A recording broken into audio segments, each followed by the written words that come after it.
other things you've done, email marketing, affiliate, Google AdWords. It didn't do well at first either, potentially, because you didn't know what you were doing. The key here is to leave this conference understanding that you have to put in the work. Put in the work to actually be good at the craft. Let me give you some things to think about tactically to be good at the craft. How many people here post every day on social media? Raise your hands. Every day on social media, raise your hands. Higher, please. How many people here do not post on social media at all? Raise your hands. John. Pablo, get up here. You get up here. Get up here. Let's clap it up for this pioneer.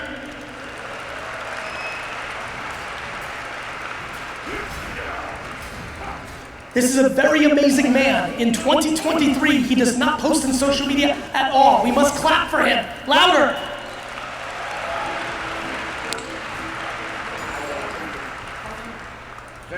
You can speak in Portuguese. Tell them in Portuguese why you do not post.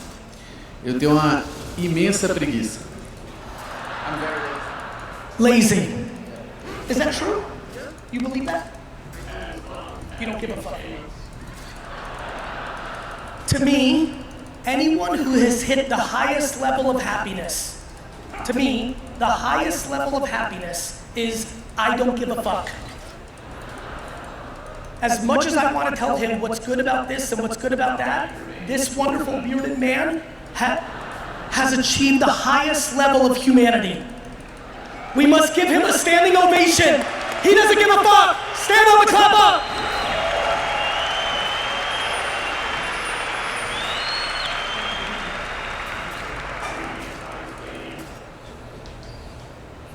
I almost feel like my talk should be done now.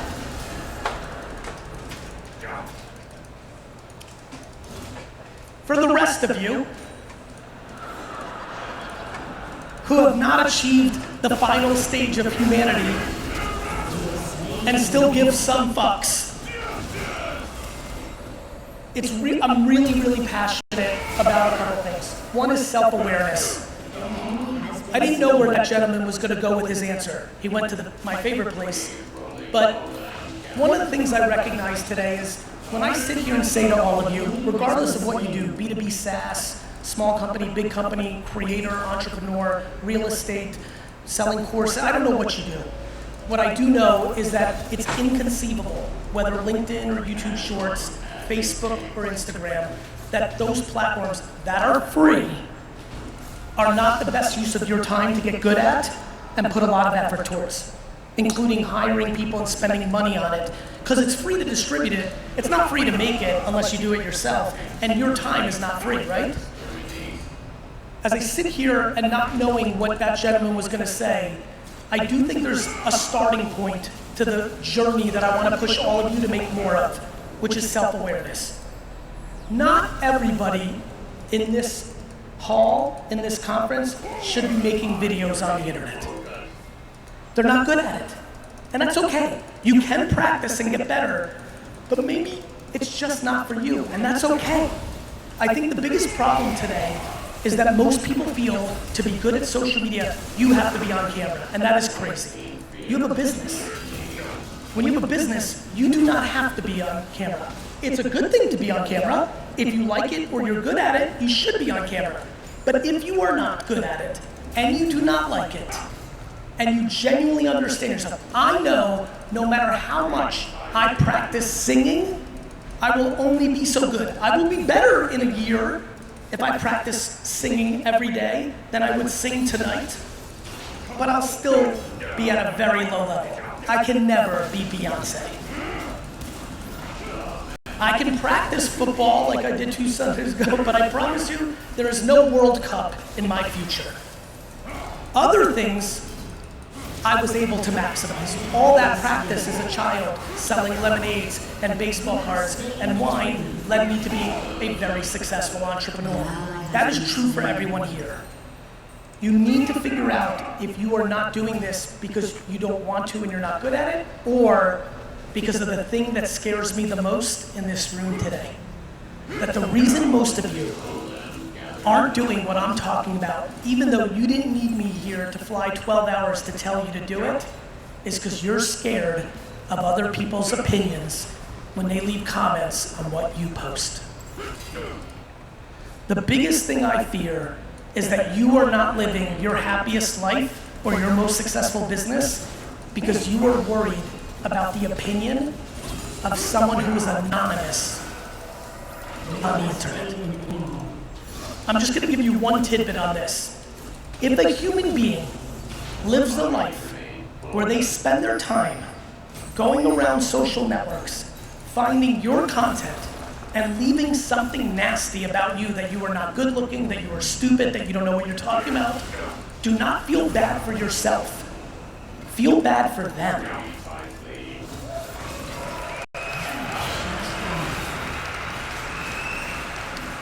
Do you know how sad of a life it is to take your time to seek out people on the internet that you don't know and leave nasty comments to make them feel bad? That person is in a very bad place. When I say feel bad for them, I don't mean say fuck you and be mad at them. I'm saying have compassion and sympathy for them, that they are in a bad place in their lives, that they're spending their valuable time to try to hurt your feelings, someone they probably don't even know. If we can get the world to have more compassion for the people that are nasty, the world could be in a much better place.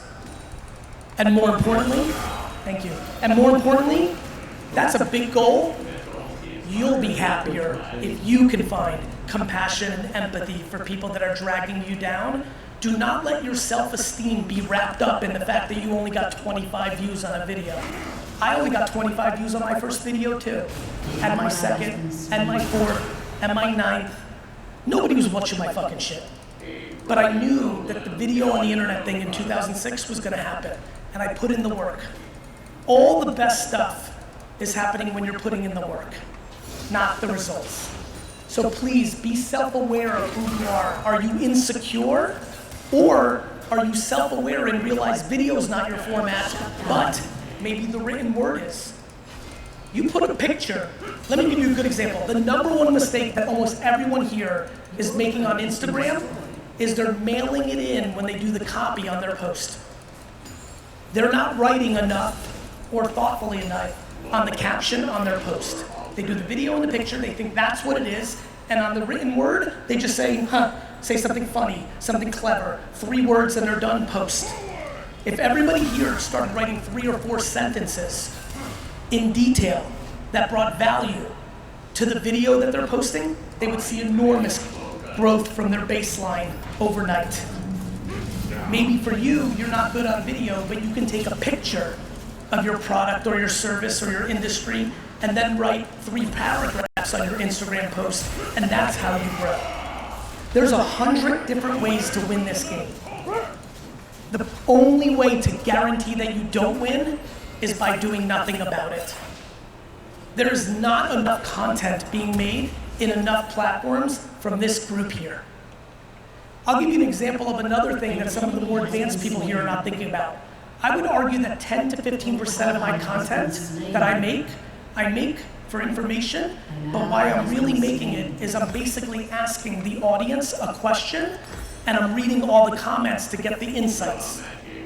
That I'm getting the consumer insight and the pulse of the world through putting out content just for the reactions and the comments and the answers. The more people here get curious and focused and strategic about the content they make, the more the upside will be. My friends, we are living in the greatest era of marketing and business ever. The opportunities are bigger than ever. More of us can get more of a piece of the pie than ever. We have the biggest platforms in the world of attention costing free. This is insane. Not only that, if you have to do a regular job while you chase your dream, when I was growing up, there was no internet. And so you worked your job 9 to 7, and when you went home, you couldn't build your dream. Every person here can work their 9 to 5 and then build their dream on the internet at 6, 7, 8, 9, 10.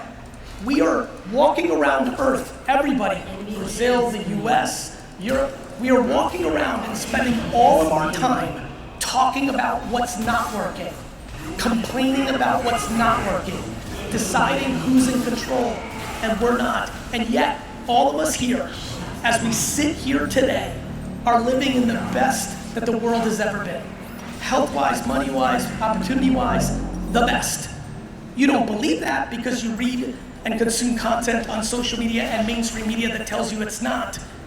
But take a step back and pay very close attention. I promise you, you have way more opportunity than your grandmother and grandfather had. Promise. And the most interesting part for me on that is we're not taking advantage of it. So, as I wrap up the actual perspective, it is time for every person in the seat right now to become accountable. There's nobody stopping you. You may think there is, but it's not true. There's not a single person on earth stopping you. You are capable, and you have, how many people here have a cell phone? Raise your hands. Who here does not have a cell phone? Can you put the lights on? Does anybody not have a cell phone? No bullshit, don't be funny. Do you really actually, okay, you're being funny. Thank you. Not one person here does not have a cell phone. Fair enough, but she's not here. This is the remote control of the universe. Every single thing that you are sitting here on the ground or in a seat, hoping and dreaming could happen, can happen because of this. The only thing that's stopping you is your mental perspective or your lack of knowledge on how to do it. Please, no matter what you do, please get serious about LinkedIn, YouTube Shorts, Twitter X, Snap, Instagram, TikTok. Please get serious. The attention of the entire world is on these 8 or 9 platforms at scale. It costs zero money to post on it. This is an opportunity that has never existed in the history of mankind, and we are all sitting here on our hands not doing enough. The fact that not every person in this room raised their hand when I said, do you post on social media every day, speaks to, and don't forget, we're not here for a conference talking about movies. This is not a conference talking about sneakers. We're not here talking about the environment. This is a fucking business conference. This is a fucking business conference, and you're fucking sitting here and not posting on social every day? Fuck you.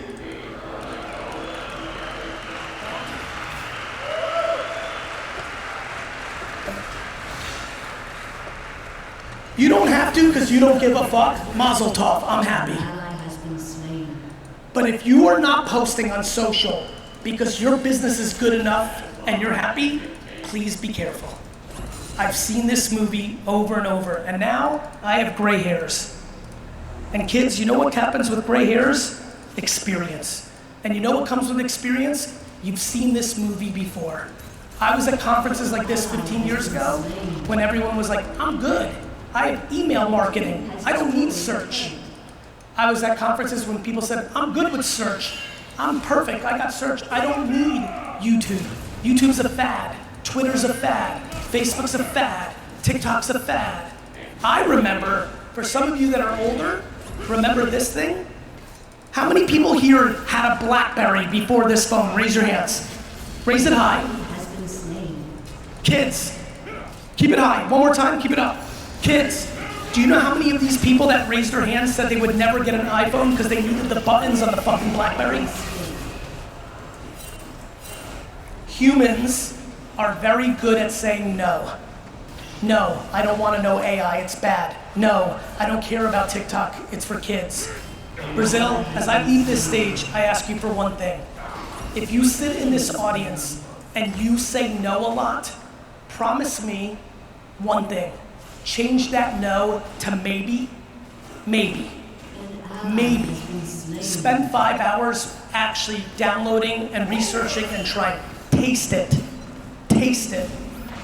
You do that, you'll find yourself in a much bigger place than you started. Thank you.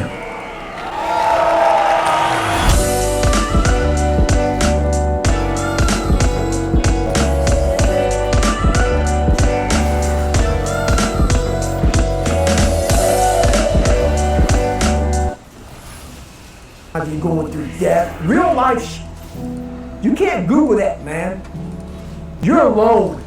You're alone. You may have a shrink you're going to, you may have a best friend you're going to, but there's 24 hours in a day where you're alone in this brain. And your brain is talking to you in all kinds of ways. And it wants to control you and pull you in these different pockets. If you can't control your own brain and your brain controls you, you got to tell your brain where you want to go and how you want to go and how you want to get there. You got to control it. If not, it's over. What existed for me was, okay, man, how am I going to make this work? And all I knew back then was hard work. The only way anything gets accomplished, that's all I heard back in those days. You got to work hard. You got to work hard. I'm not getting I can't get this paragraph. I can't remember what the in this paragraph to pass this test to get in the military. Read it again. Still not getting it. Read it again. But if you're not getting it, write it out. And that's how I started learning. Okay, well, I gotta write out everything I do. And then write it out again. And write it out again. And guess what happened? I got it. I can't swim. I'm negative buoyant. Go back again. I can't swim. Go back again. Go back again. Go back again. I got it. I realized if I keep going back and going back and going back until this just becomes, your mind will say, okay, we're going to figure it out. Because he is not going to stop. It's not like I'm going to try one more time. No. It's just like alarm clock goes off, boop, we're going back. I can't read right, we're going back. I gave myself no way out, and my mind realized that. They said, okay, we're going to adapt and overcome now. Like a lot of people say, trying hard. Your mind knows, man. It knows this guy's bullshit, man. This guy's lying. There's no truth behind it. When I was in the Navy SEAL training, people go, how were you there for 18 months? The program was only 6 months long. You were in 3 hell weeks in 1 year. No one's ever done that. How did you do that? I talked about the new norm. When I lived in a $7 a month place when I was growing up for a short period of time, I loved it. I didn't know any different. That was my norm. Once we moved out of that place, we moved to a $236 a month place. I was like, I never want to go back to that little piece.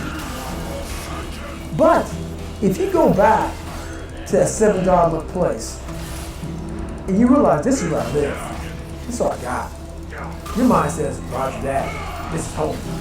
So when I was going to Navy SEAL training for 18 months, and going back through all the hard parts over and over again, I told myself after the first time, I knew it was going to be a long journey there. My body was breaking down. It was just how it was going on. I said, you know what, this is my new norm. So my mind said, it's like going to work. Like you go to work, put your suit and tie on, I go into suffering every day. Every day, suffering, being broken, duct taping my feet up, stress fractures, shin splints, being broken. This is my new norm. And your mind says, if we're not broken, this ain't normal. We gotta be broken. So then your mind starts to get tougher and tougher and more callous. How did you run on broken feet? Broken shins. My mind knew this is how we operate. We're in Navy SEAL training. This is what we are. I became hell. And that became my new norm. I gave myself no way out. There was nothing outside these walls of hell. Nothing. I love God, but for a short period of time, I became the devil, because that was hell. I became the boss, the owner, the CEO of Navy SEAL training. That was my mindset. And that's how you get through things. You immerse yourself wherever it is, and you become that. You become that and give yourself no way out. When I was 297 pounds and I was fat as hell trying to be a Navy SEAL, the scariest thing in the world to me, even to this day, was that could have been the rest of my life. I thought then I was trying hard. That's the scariest thing in the world. I thought then, 297 pound, working for Ecolab, spraying for cockroaches, making $1,000 a month. I thought that was me at my 100% potential. Come to find out, a few years later, I wasn't anywhere near that. 106 pounds less, graduated Navy SEAL training, went on to do all these other things. Looking back on that, that was me trying hard. That's why people gotta understand, what is in us, we have no idea until we start trying hard. And I mean really trying hard, when you're obsessed with, hey, this is my new norm. My new norm is that, wow, this isn't always fun. It's not always meant to be fun. And that's when you know you're trying hard. People hear my story and think this guy's sadistic. I realized how the brain works. I figured out how the brain works. I'm a scared kid, and that's what gives me so much power. I had no foundation, and I built this off of just researching the mind. The feeling you get is basically invincibility. You realize that you can't do it all the time. When you need to do it, I know I can go to a place that I can live in. And when you know that you can run on broken legs, and you can do certain things that a lot of people can do, but they're not willing to do, this power, this sympathetic nervous system of fight or flight, and you're fighting, it gives you this charge of energy of when you're sitting there at 3:30, 4 o'clock in the morning, and you're duct taping your feet up because you're broken, and you're doing it by yourself, and you're going through arguably one of the hardest training in the world. And these guys, most of them are healthy, and you're going through it broken, and you're already at a disadvantage, but you're still there. You can feed into that and tap into that for a lot of power. But if you look at it, well, I'm broken, man. I'm not gonna make it. But if you look at it as, man, I'm broken and I'm still here. And I'm fighting, and I'm gonna find a way to get through this. Because I have no other place to go. It gives you a lot of power. When things start to suck really, really bad, my brain, and a lot of people's brain, they don't go to your dad beating you up. Your brain says, we get out of here. This is miserable. So anger goes away a lot of times when you're suffering, because your brain just says, we gotta run, we gotta go. So that anger is not popping up saying, oh, I'm gonna show them, I'm gonna show those people. No, there has to be a much deeper, when I say deeper, it has to be down to mineral soil. It has to be down to that nice mineral soil where nothing can burn. You can't burn dirt. So it has to be down that low, that literally is something in you that's at the core of your soul. But you don't find it unless you spend a lot of time with what you want to be in life. I can't give that to you. You can't give it to somebody. When you find your true passion in life, and my passion for me was like, oh, I want to be a Navy SEALs, I want to serve my country. I want to be someone that I'm proud of.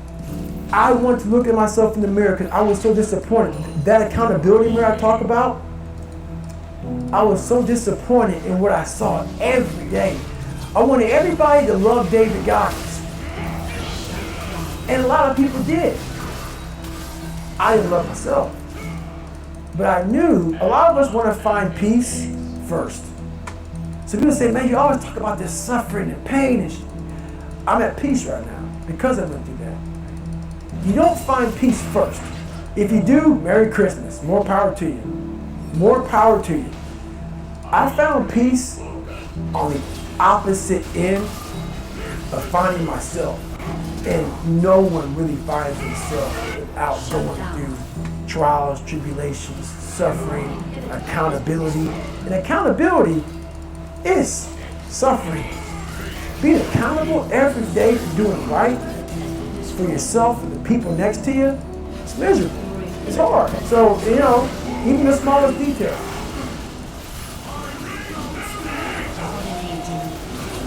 most of what people care about can be thought of as a skill.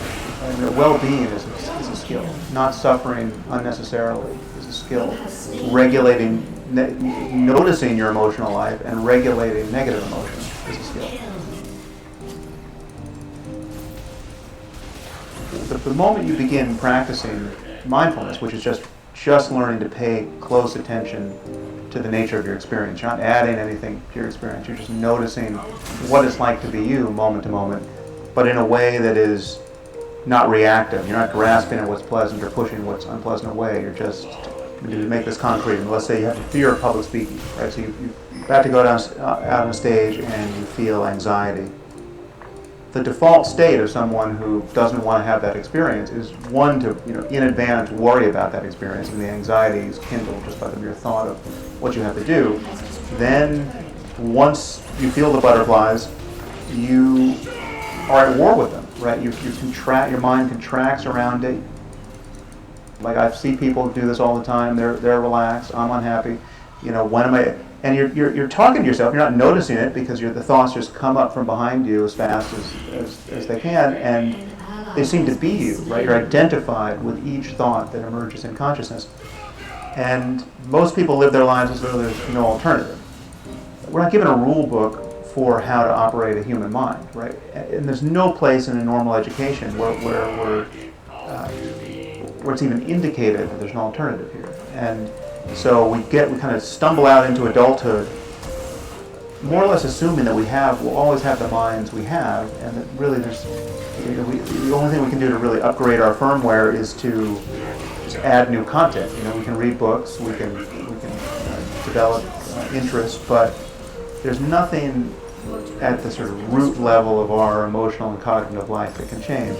And so mindfulness is a way of kind of dropping a little bit lower and realizing, so in this case, if you're feeling anxiety, there's actually a place from which you can just feel, right? And be actually indifferent to it or anything else you could be doing. You just notice that there's even an unpleasant sensation. First you can notice that anxiety isn't even that unpleasant. It's so close to excitement in its actual physiology that really the difference between excitement and anxiety is more or less just the framing. It's just the story you're telling yourself. If you felt these tingles and this slightly adrenalized response right before you're about to go on a roller coaster, that's part of why you're going on the roller coaster. You like that experience, right? But the fact that you feel that way when you're about to have an interview or you're about to walk out on stage, that's intolerable, right? So just dropping back and realizing the power of the framing is again, this is a skill that is a fairly esoteric one, but now many people are learning it. The secret's out, and it has immense utility because then you can realize that the half-life of negative emotions is incredibly short. One, you can actually be psychologically free even in their presence, right? Your freedom and your well-being isn't even predicated on getting rid of the physiology, right? It can still be there, but if you're not continually thinking about all the reasons why you should be anxious, the physiology dissipates very, very quickly. And that's true for anger, it's true for anything that is classically negative. Now, if we're talking about a clinical depression, it's useful to say that there's a physiology to this that can be driven from below in a way that's not narrowly responsive to their thinking, right? So it'll tend to produce depressive thoughts, and the depressive thoughts will tend to feed back on the state. And everything else that is good to do that people sort of lose their commitment to doing at the worst possible time should be done. You have to sort of get behind yourself and push to exercise and socialize and to do things that you may not want to do, because those are good for you and help break you out of it. But the normal range of psychological suffering, not clinical depression, but just feeling like life sucks and you're a failure and there's nothing, it's like you're stuck. That is